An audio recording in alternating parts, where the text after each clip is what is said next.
love to say that. My name's Simon Zegro, and I welcome you all to another Active in Redbourn weekly call. As always, a thank you to all the generous people, including the Parish Council, who've donated to keep these calls free of charge for our listeners over the last few months. As ever, our very clever technical team, Ivan and Olive, are making this available live on the Redbourners Facebook page, all being well, and afterwards it'll be both there and on our website. And as in previous weeks, everybody bar today's speakers is on mute, and I've checked we can all hear one another, so that's good. So everybody else can make as much noise as you like. Dogs can bark, kettles can boil, whatever you'd like to do. It's said that a week is a long time in politics. The volume and impact of developments since last week's call have been absolutely extraordinary, even by the unusual times we're living in at the moment. We're heading for another lockdown, as you all know, starting at midnight tonight. There have been some terrible atrocities in France and Austria, and less well reported in Ethiopia and Afghanistan, to name but a few. And a family, including children, has died crossing the Channel trying to seek a better home in the UK. And there's been a terrible earthquake in Turkey. And then there's the US election, which I stayed up until 4:30 to watch, and words absolutely fail me on that one. For me, apart from the fact that I haven't got a boiler working and I'm freezing cold, it all seems extremely dismal. I like that word, by the way, and Charles Dickens loved using that word in his novels. But if ever there was a group of people to put a smile on their faces, it's our guest today. So first up, once again, we have the wonderful Redbourn players, back to their last but one performance on our call. Then our lovely vicar, Will Gibbs, with his thought for the week, which I can't wait for. And finally, Denny Evans will be talking about a marvellous initiative she has kicked off and championed in the village in the run-up to Christmas. And it's a welcome reminder that there is goodness and generosity all around us. So good morning to you all. And you're up first, David, and the players. Good morning to you guys, and how are you all this morning? We're very well. Thank you. Well, lovely to have you all on. So I suppose I ought to begin by just mentioning the postponement. Obviously, you were all set for the December shows, which we were all really excited about, and I was poised to get my tickets. And obviously, with the lockdown, they've now had to be postponed. I mean, how disappointed must you all be feeling, and what are you going to do to get rid of that disappointment? Well, obviously, yeah, it is hugely disappointing, Simon. And after, obviously, we lost the May production as well during the first lockdown. And we had deliberately gone for something shorter. And the way things were going, I mean, we really, I suppose, optimistically really believed that we would be able to fit this one in, but sadly not.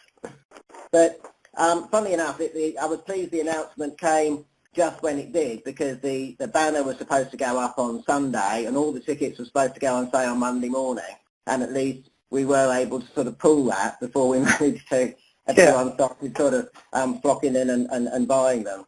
But yes, it is disappointing, but at the same time I think that there are some positives for this, because we've obviously had to look very closely at the COVID requirements. We had to deal with the village hall because we were cutting our audience down to just 30. We had to introduce a complete new ticketing system, you know, new front of house procedures, and all of these needed to be done anyway and will stand us in good stead. And we had to jump through hoops. You've no idea how many forms we had to fill in to satisfy the district council that we were able to do this. And at least we went through that process, because I contacted them yesterday, and at least they confirmed that they would have allowed us to put it on. So if we do try again, then it means that it's going to be a lot less work. But for me, it is definitely a postponement. I don't see this as a cancellation. We will keep trying, we'll keep plugging away, and we'll look into the new year, and at the first opportunity, hopefully, we can get a production on for the village.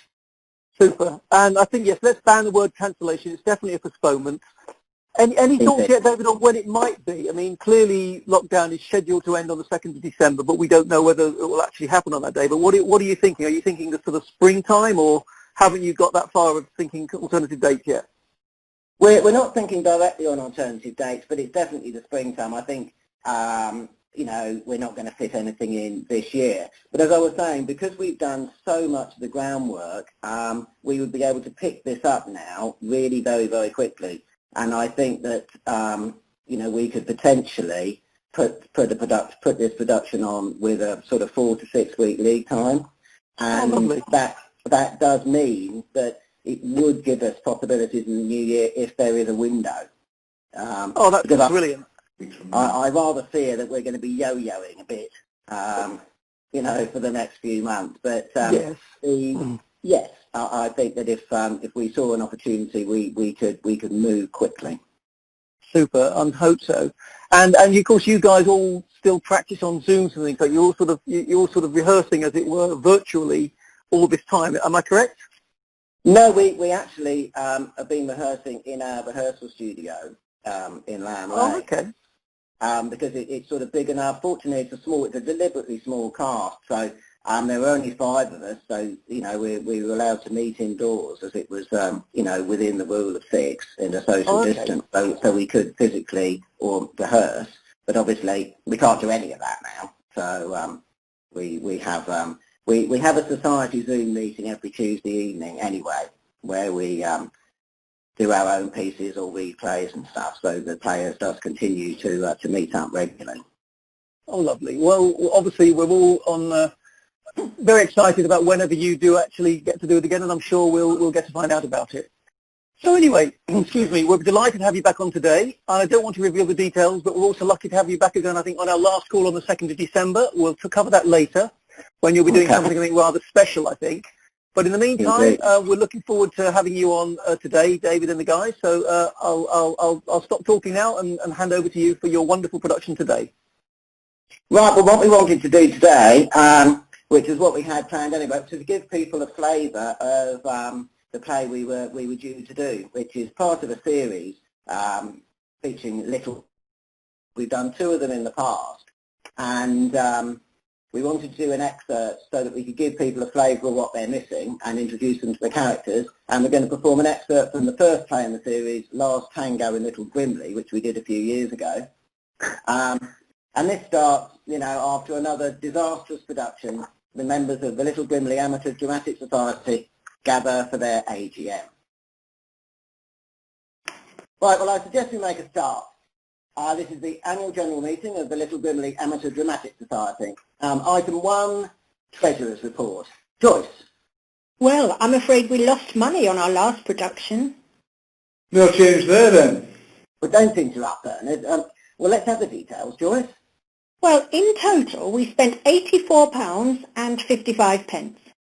And how much did we make on the door?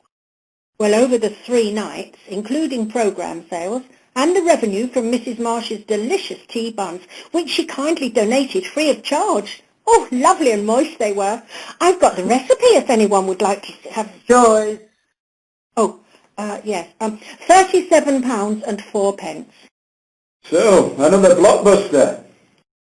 Well, it's less than we normally lose. And if you thought that was bad news, I just received this letter this morning from Stan Fellows. Well, that's predictable. I suppose the miserable old sod's putting the rent up again. Or worse than that, I'm afraid. He actually wants us to start paying him some of it. Have we not paid him? Not for the last 3 years, no. How much do we owe him? £400. And he wants it paid in full before the end of the season, or we're out. Out? Out. Finished. Where the hell are we supposed to find £400? That's more than we lose in an entire season. What about the Arts Council? Well, I spoke to the Arts Council this afternoon. They reckon that with the amount they'd sponsored our losses over the last 3 years, they could have reopened the old Vic. Apparently they have bets at the office on how much we're going to lose on each production. The cheeky stuff. And apparently we no longer meet their criteria for support. So they no longer support theatre for the masses? Well, you can hardly describe our audience as massive, Margaret. They stay away in droves. So there's only one way out of our crisis, and that's to make a huge profit on the next production. Which brings me round nicely to the next item on the agenda, suggestions for the next production. Right, anyone got any thoughts? Yes, Joyce. Well, why don't we do 7 Brides for 7 Brothers? Joyce, I know it's your favourite musical, but I can foresee a few logistical problems. Like what? Well, doesn't the title suggest certain minimum casting requirements? Oh, how do you mean? Well, there aren't enough of us, Joyce. Oh, well, what about Oklahoma then? Same basic problem. Oh, you never want to do a musical. But it's not a matter of wanting, Joyce, it's a matter of what's possible. Gordon's right, Joyce. Quite apart from the problem of numbers, you seem to have overlooked the fact that none of us can sing. I can sing? Look, I'm sorry, Joyce, a musical's out of the question. Now, has anyone got any other suggestions? How about a nice little farce? Well, we always do a nice little farce. Well, it's what the people want. What people? Our acclaimed production of Continental Quilt managed to sell 17 tickets over 3 nights. And 3 of those were Joyce's husband. Well, he had to give me a lift home. And a friend of mine said it was the best thing we'd done since, oops, there go my trousers, more tea, Vicar. But it's the only thing we've done since, oops, there go my trousers, more tea, Vicar. I mean, let's face it, we're the laughing stock of the village. The only thing they don't laugh at is our comedies. So what are you suggesting? That we disband? But this is the only chance I get to escape the wife all week. No one is suggesting that we disband, Mark. What then? Well, luckily, your chairman has a plan. What plan? A production that's going to knock 'em dead and put bums on seats. What production? I've written a play. You? Well, don't sound so surprised, Margaret. I've written a play and it's going to be our salvation. Gordon, we managed to knacker some of the best plays ever written. What makes you think yours is going to fare any better? Sex. I beg your pardon? Well, there's only one thing that sells tickets these days. I mean, really sells tickets. Sex. You're mad. Shut up, I didn't finish. Well, it's all right for you. You've just got to build a set. Now, don't panic. Now, no one's got to do anything embarrassing. I mean, we just have to make them think they do. This all sounds very dodgy. Well, not at all. Look, the poster for my play will state a simple warning. Adults only. This play contains explicit scenes and nudity which may shock or offend. And then we just watch them flock in. And then what? Oh, and then we give them a nice little farce. Hold on a minute. You'll never get away with this. If we let them come here thinking they're going to get a flash of Margaret's tits, we've got to deliver the goods. You leave my tits out of this. Well, that's just my point. We can't. There'll be a riot. No, there won't. Look, they'll be too embarrassed to admit that's why they came. I mean, no one will say a word. It's cheap and vulgar. Yes. It'll fill the place. Yes. What's it called, this play of yours? Last Tango in Little Grimley. Oh, my God. Is it a musical? No, Joyce, it's not a musical. Oh, well then, what's it about? Ah, well, that's the masterstroke. It's about Little Grimley. I mean, I've loosely based all the characters on people in the village. How loosely? Well, medium loose. I mean, loose-ish. Well, quite tight, actually. Oh, my God. The sordid revelations of an apparently respectable village. We'll be lynched. Well, no, we won't. I mean, to lynch us, they're going to have to recognise themselves in the play, and they won't dare do that. Well, what do you think? Margaret? It's madness. Joyce? Couldn't you put just one song in it? Joyce, say yes, and I'll write you a song. Yes. Bernard? I still think Margaret ought to get her tits out. Margaret is not getting anything out, thank you very much. Go on, Margaret, give him an airing. Will someone drop a stage weight on that man's head? Look, ignore him, Margaret. It's me who's asking you. You realise this will be the end of our society? Well, we're almost dead anyway. I mean, what do you want to do? Go with a whimper or an almighty bang? Do I get the lead? Of course. And no flashing of tits? No. Unless, of course, I consider it essential to the plot. As you wish. I'll have to think it over. I understand. But if you say no, I'll offer the lead to Joyce. In that case, I've thought it over. Let's do it. Excellent. Any other business? Right. Well, thank you, ladies and gentlemen. I suggest we reconvene at the same time next week to begin rehearsals. This is win or bust. Then let's hope we win, Gordon, and there isn't going to be any bust. Have faith, Margaret. This time, Little Brimley is finally going places. And there we have it. Very good. Unfortunately, Very good. Little Brimley isn't going places in December. So. But a little taster there. Oh, it's lovely. I can't wait for the real thing. It made me think at some point somebody listening ought to write Last Tango in Redbourn. based on real people. That would be interesting. Based on characters in the village, yes. Absolutely. That would be. Well, thank you very much, guys. As always, that was wonderful. Now, as I mentioned in the intro, I'm not sure, I think our regular listeners will know, we've only got a few of these calls left now, unless we reconvene them in the new year. We always plan to finish around about early December. So the last call we're currently scheduled to do is on the 2nd of December. And I think I'm right in saying that you, Redbourn players, are up for coming on and doing something very special for us. You don't have to tell us what it is, but am I right in thinking that you're still happy to do that? Yeah. We are indeed, yes. Yeah. It will be fantastic if we do that. It could involve a lot of people. I think it will be the right thing at the right time.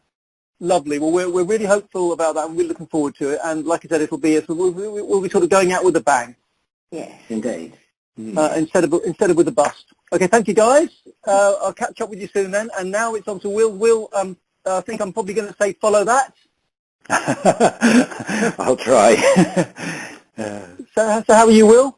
I'm very well, thank you. Yeah, good. Thank you, Simon. Yeah. Good. Well, we're lovely to have you on again this week. And I've seen what you've got to say, so I'm really looking forward to you giving us your thought for the week, Will. So I'll hand the floor over to you, and we look forward to hearing what you've got to say. Thank you, Simon. Good morning, everyone. I wonder if you were a fan of the Goon Show back in the day. It was very funny and acquired quite a following, both at the time and from late adopters who came upon it long after it had finished broadcasting. In a chance conversation yesterday with somebody, I was reminded of a lovely line from the last ever Goon Show. Harry Seacombe's character, Neddy Seagoon, finds Spike Milligan's character, Mad Dan Eccles, in the coal cellar. Seagoon asks him, "What are you doing here?" To which comes back the reply, "Everybody's got to be somewhere." It's such a good line. Clever, fun humour. But it's also true. Everybody's got to be somewhere. I just guess most of us wish we weren't here at the moment. In fact, I'd go as far as to say that we'd rather be anywhere than in the situation we're in right now. Tomorrow sees the resumption of a national lockdown for the next 4 weeks. There was an almost audible groan on Saturday evening when it was announced. We thought we were just starting to adapt to some new patterns and establish some new routines in order to be able to do a few things carefully and safely.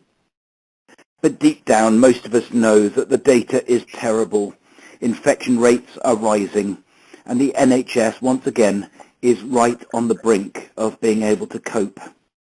And yet at the same time, businesses, shops, pubs, people are also struggling to cope.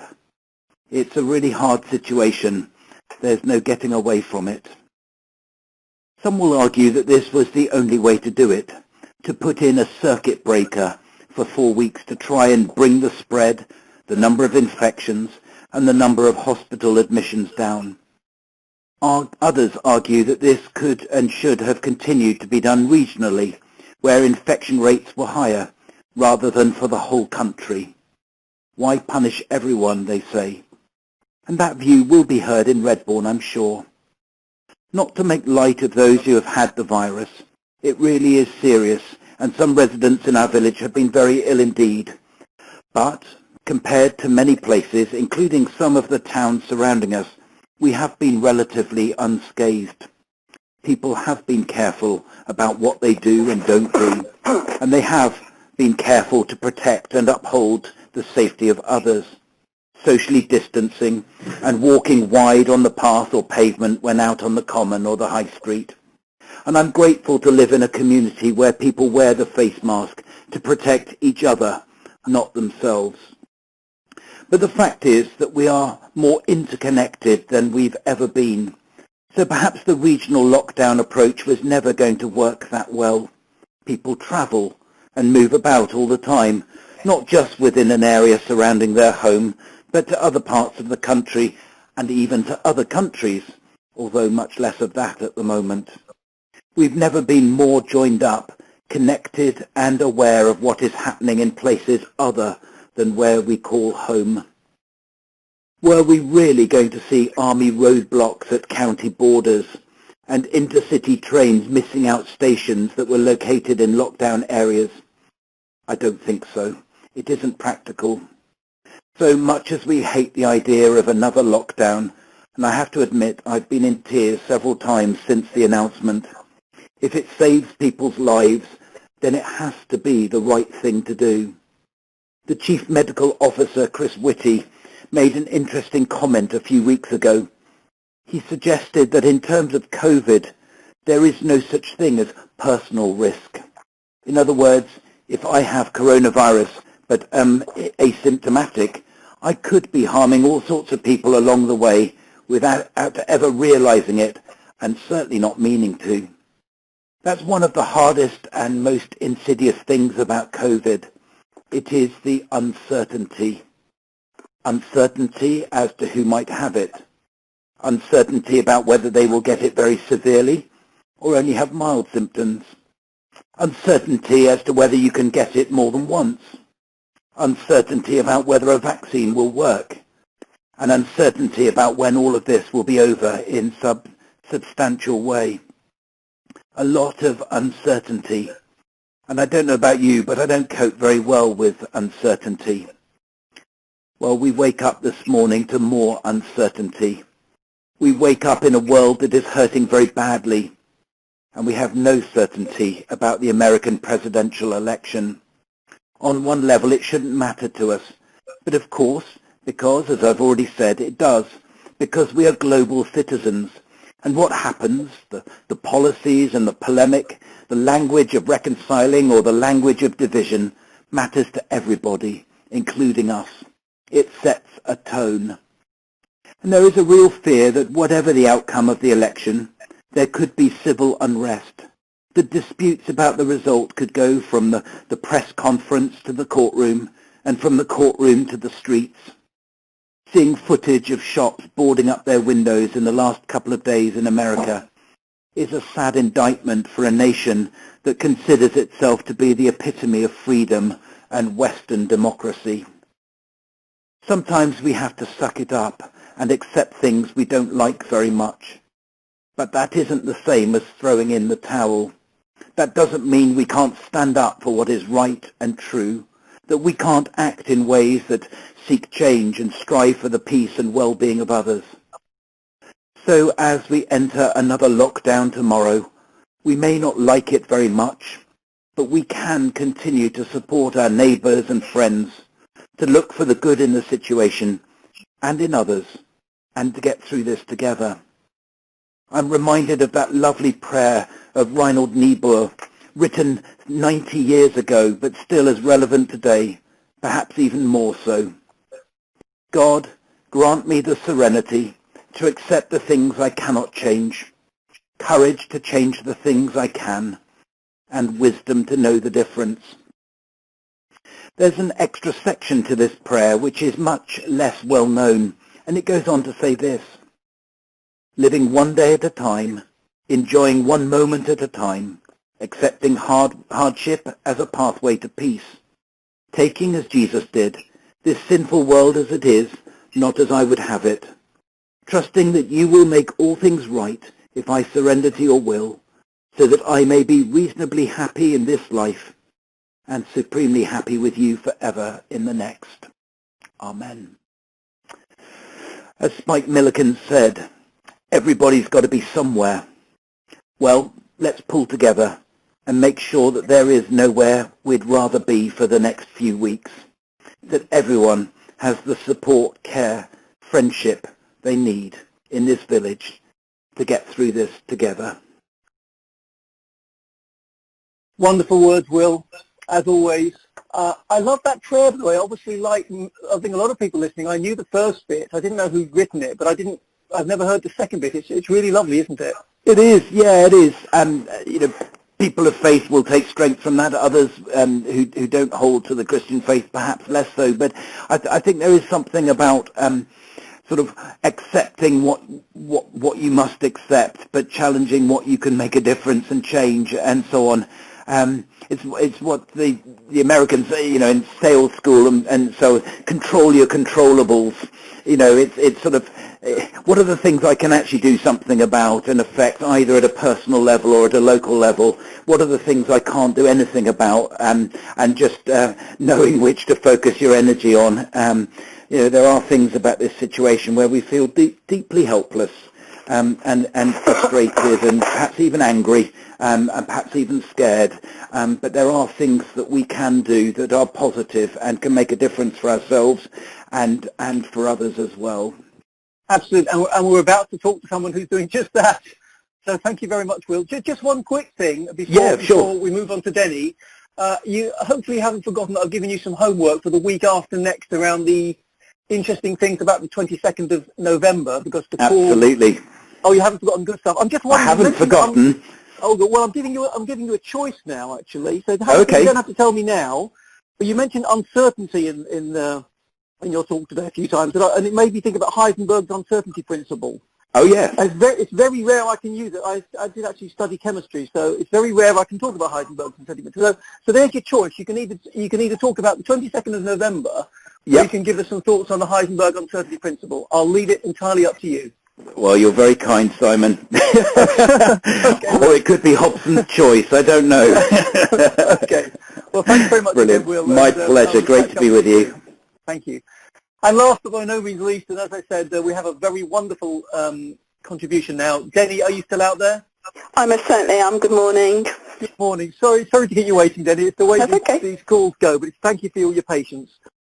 So, Will, pretty much the last thing Will said was about working together and making things help the community and so on. It's precisely what you're doing. Before we come on to talk about what you are going to do, can you tell us about your journey that brought you to lovely Redbourn? Sort of a little bit of background would be really interesting for our listeners. Yes. So I come from Sheffield in Yorkshire, and I have a background in the health service, in education, and then some management roles. And a few years ago, I semi-retired. And I work now for the Ministry of Justice, sitting on tribunals. I sit on employment tribunals, that's to do with unfair dismissals, etc. And I sit quite a lot on tribunals for people with disability. So I sit in DLA and PIP tribunals. So I brought that bit of work with me. I came down to Redbourn because my daughter, who was working in London with her husband, decided when they were expecting a family that they wanted to move out of London, and I wanted to be an active grandmother. So I rented a house in Redbourn. And actually I had no idea what Redbourn was like. It was just that this house was available for renting. I subsequently found out what a wonderful place Redbourn is and what a community feel it's got. And I'm now the proud grandmother of a 1-year-old granddaughter.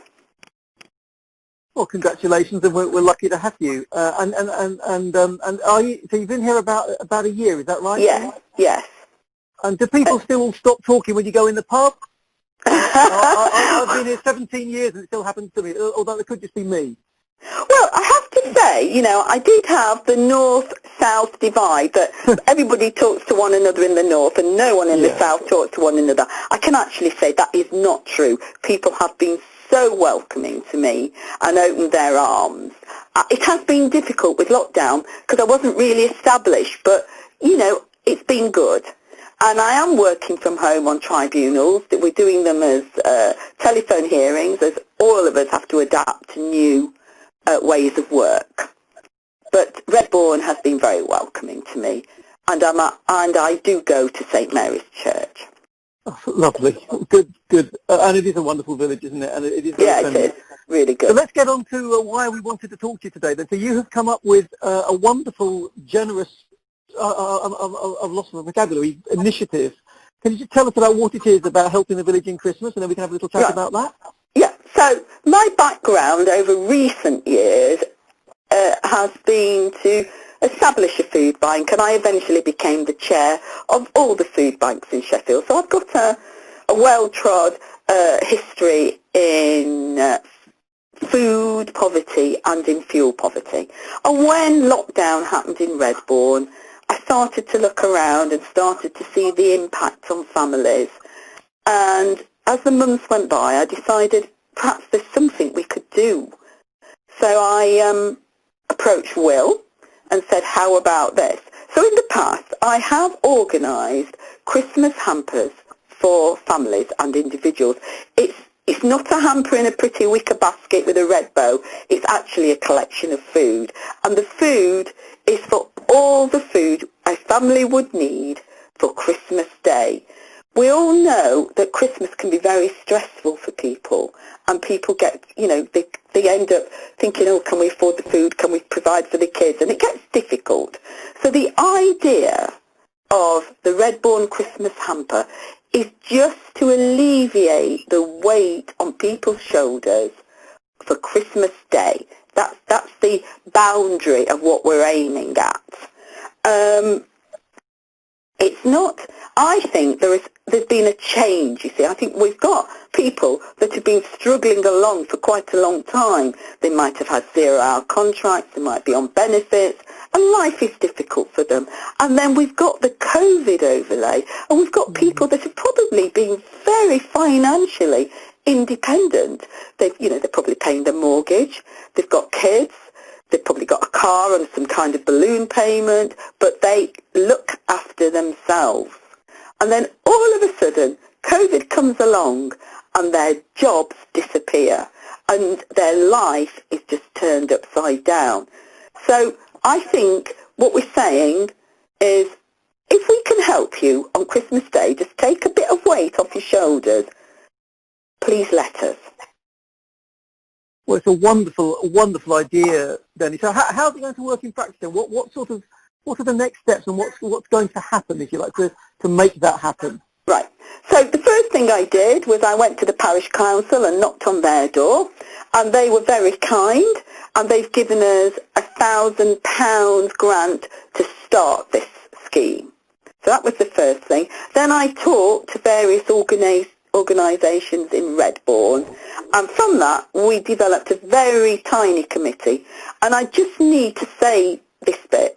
It's a tiny committee because we are aware that this is a very sensitive area, and we don't want people to feel, oh, if I ask for one of those hampers, everybody will know my business. I want them to feel confident that we are not sharing personal information. Once they apply for an event, it's a request actually, once they request a hamper, they will be given a number, and they will just be known as Family 1, Family 2. People will not know their details. So then we had to get the message out to people about this hamper. So tomorrow there is a flyer going through the letterbox of every door in Redbourn that explains about the hamper and how to then obtain a request form. Midnight tonight on the St Mary's webpage, there will be a dedicated area for the hampers, so people can go on there. There's a question and answer bit which will explain to them things that they're perhaps wondering about, and they can fill in a request form there, or they can pick up a paper copy from the care group in the church hall. Once we've got those requests in, we will issue people with the choice of food. And so they can say, well, actually, I don't need that. For example, we don't eat Christmas pudding, so we don't need a Christmas pudding. And they will choose what they want in the hamper. So the hamper will be bespoke to each family. They will send us back that shopping list effectively, and we will then assemble the hampers and distribute them. Now, just a bit on distribution. Again, this is a little bit sensitive. there will be some people sitting and thinking, well, we could do with that because I could spend more money on the kids if we did that. But, you know, I don't want everyone knowing that I'm getting one of these hampers. We can do it in several ways. You can come and collect the hamper